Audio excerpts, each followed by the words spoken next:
Hallelujah, hallelujah, hallelujah, hallelujah. Blessed be the name of the Lord and glory be unto him in the mighty name of Jesus. Amen. Brethren, I would like to share something very important, with you today. And what I'm about to share with you is some of the profound truths ever mentioned in the Bible. And it is entitled, Come After Jesus. Come After Jesus. Father, we bless your holy name. We give you the glory, we give you the praise and all the honor. We ask in the name of Jesus that your word would make a meaning to your people, Lord. Let your word be a word that, Father, will affect your children's lives to bring about transformation, to bring about repentance, to bring about deliverance and healing, and to cause many, Father, to see the light so that, Father, they shall walk, my Lord, to be saved in Jesus' name. Help your Son to bring your word powerfully. I say this in the name of the Father, the Son, and the Holy Spirit. Amen. Amen. So the word that I'm going to share with you today is entitled, Come After Jesus. Now, when we read Matthew chapter 16, verse 21 to 23, Jesus Christ was with his disciples, and he said to the disciples that he was going to, Jerusalem to suffer in the hands of the teachers of the law, of the elders, and of the chief priest. And he said that he will be killed, and in 3 days that he will rise up. So after Jesus Christ has said that, Peter, the outspoken disciple, he was there and he was so baffled by what Jesus had said. He called Jesus to the side and said, "No, Lord, this will not happen to you." Peter, in his rightful intentions, didn't want Jesus Christ to be killed. They didn't want Jesus Christ to suffer. So he said that, "No, Lord, this will not happen to you." But Jesus Christ had to die so that the scriptures would be fulfilled. And after Peter had said that, Jesus Christ rebuked him and said that, "Get behind me, Satan. You are not concerned about the things of God. You are only concerned about things of men." So Jesus, after he had made this statement even to Peter, he went ahead in Matthew 16 verse 24. Then he said something. He said that if anyone desires to come after me, he should deny himself, take up his cross and follow me. He should deny himself, take up his cross and follow me. That if anyone desires to come after me, he should deny himself, take up his cross and follow me. So these were the profound statements that Jesus made, and he made this statement to his disciples. So what I would like us to read and look at today is Matthew 16 verse 24, that profound statement that was made by Jesus Christ. And we just want to look at this and see how this is going to help us in our Christian growth in the name of Jesus. Amen. So in Matthew 16:24, Jesus said, if anyone desires to come after me, he should deny himself. 1, he should take up his cross. 2, he should follow me. 3. So these are the 3 things we're going to look at today. The first thing we would like to look at today is deny yourself. Denying yourself means that you are denying yourself of the privileges in life. You are denying yourself of the benefits in life. You are denying yourself of an opportunity. You are denying yourself of anything that pleases you. Okay, so that means that you are forgoing or you are forfeiting your personal desires, your personal plans, your personal aspirations, your personal intentions, and rather to succumb to the will of God or to the plan of God. That means that you're putting aside the things that are valuable to you, the things that make sense to you, that makes meaning to you, the things that you mean most to you. You are putting them on the side, but rather you are choosing to do the things of God. So that means you are choosing the things of God over your personal gains or your personal desires or your personal interest. Your personal interest, you put them on the side and then you choose the things of God. So God's activity is most important to you, and that is what you place much emphasis on. That is what it is referred to as denying yourself. So deny yourself. Maybe you are listening to me, and maybe you made an appointment to go and braid your hair. And as soon as you decided to go and braid your hair, even though you had already made an appointment, but you received a phone call from the pastor, and the pastor said that, "Sister, you are needed in the church because the church has to be cleaned. There's some work that needs to be done immediately in the church, and get the church ready for the service or for the next service so that we'll be able to have a powerful service, a service that will attract the presence of God." Even though you have made an appointment, but then you decide to cancel that appointment to go and braid your hair and respond to the call of the pastor and go to the church so that you will clean the church and get the church ready for service. That is what we call denying yourself. You decided to go and do your nails. You decided to go and do something that makes meaning or is of importance to you, but you put that on the side because you receive a call from the pastor, so you heeded to the call of the pastor instead. Maybe you decided to go and watch a soccer game, a very important game to you. You know, two teams are playing. You would like to be there to watch this game, but the pastor called you and said that there is an emergent need in the church because a member of the church is in crisis, and it is required that the church or some of the members even go there and pray, with him.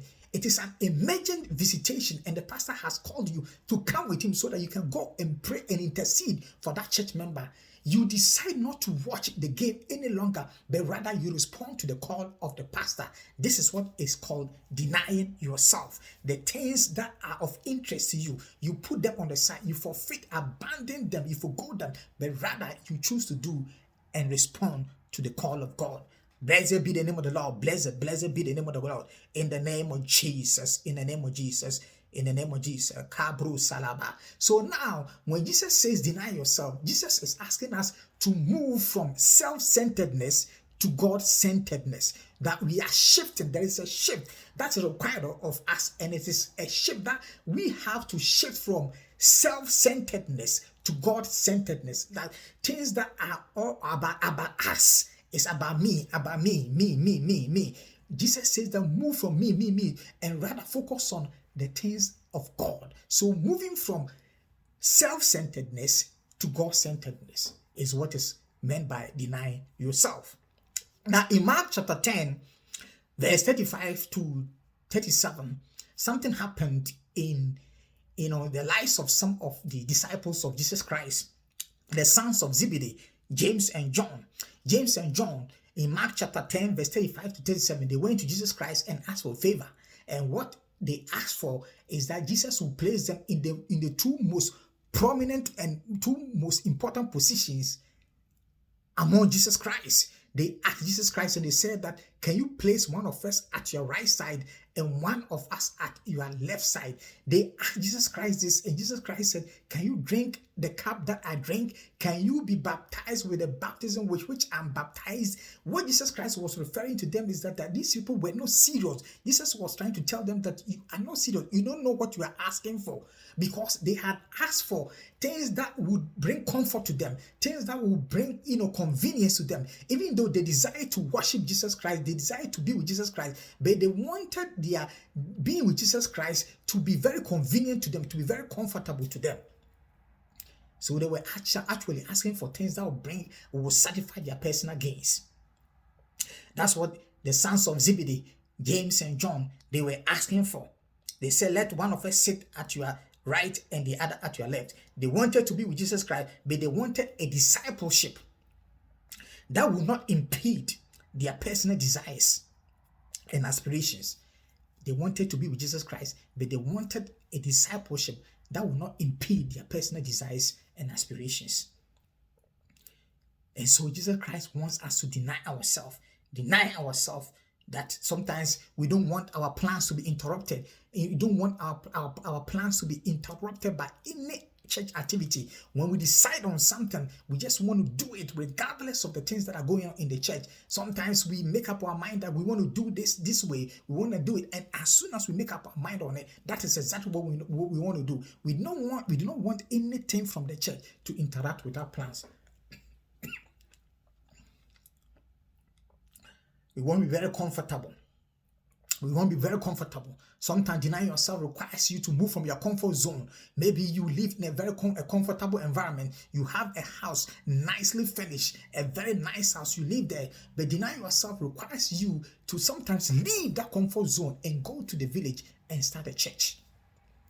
That's what Jesus Christ means by denying yourself. Deny yourself of the privileges in life. Deny yourself of the opportunities in life. Deny yourself of the benefits in life, and rather focus on the things of God. Because when you focus on the things of God, the Bible tells us in Matthew 6:33 that seek ye first the kingdom of God and his righteousness, and all these things shall be added unto you. And so when you put your emphasis, you place your priorities on the things of God, your life will be organized, because the things you are lacking in life, God says they shall be added unto you.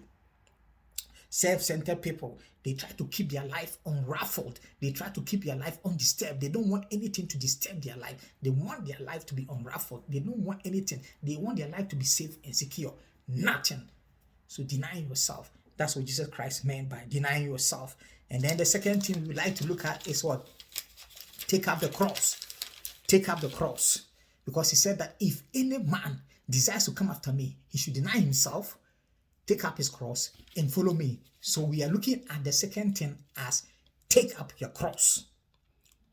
In fact, taking up your cross is participating in the suffering of Christ as he carries out his redemptive work. When you participate, when you voluntarily participate in the suffering of Christ, as Christ is carrying out his redemptive work, you participated in the suffering of Christ. So your suffering in Christ is what is meant by taking up your cross. Taking up your cross. In Philippians chapter 3, verse 10, Paul says something. Paul said, I want to know Christ and the power of his resurrection and the fellowship of sharing in his sufferings, becoming like him in his death, and so somehow to attain to the resurrection from the dead. Paul said, I want to know Christ and the power of his resurrection. Paul is saying that the power of the resurrection of Jesus Christ, that Jesus Christ died and that after 3 days he was able to rise up again. Paul said, I want to know him and I want to have an understanding of the power of resurrection. And he says that I want to fellowship in the sufferings of Christ. I want to be part of the sufferings of Christ. And he goes on to say, I want to be like Christ so that I'll be able to be like him in his death, so that somehow I'll be able to attain the resurrection from the dead. So Paul is talking right here that he wants to be like Christ. He wants to suffer the same way Christ suffered. He wants to know more about Christ. He wants to understand and know the resurrection of Jesus Christ. He wants to have that understanding, in-depth understanding, that he wants his life to be like Jesus Christ. See, most of the time when we say we want to be like Christ, we take it so simple. When you say you want to be Christ-like, it is a great responsibility. It means that you're ready to share in the holiness of Christ. You're ready to share in the righteousness of Christ. You're ready to share in the sufferings of Christ. Because when you want to be like Christ, it means that you are actually asking for the full measure of Christ upon your life. So whatever Christ went through, you're ready to go through. So Jesus Christ, he went through suffering. And Paul said he wants to be just as Jesus Christ. When he went through suffering, he wants to have that experience, that fellowship of sharing in the suffering of Christ. The Bible tells us in Hebrew chapter 5 verse 8, it said that though he was a son, he learned obedience by the things which he suffered. I mean, Jesus Christ was a son, but he learned obedience by the things he suffered. By the things you suffer, you learn how to obey Christ. Obedience is acquired by the things you suffer. In Jesus' mighty name, in the name of Jesus. In Jesus' name. We read in Colossians chapter 1 verse 24. It said that now I rejoice in what was suffered for you, and I fill up my flesh what is still lacking in regard to Christ's affliction for the sake of his body, which is the church. Now this is Paul speaking. He said that now I rejoice in what was suffered for you. Paul is saying that he is happy for his suffering for other people. He said that he suffered for some people and that he's happy that he suffered for them.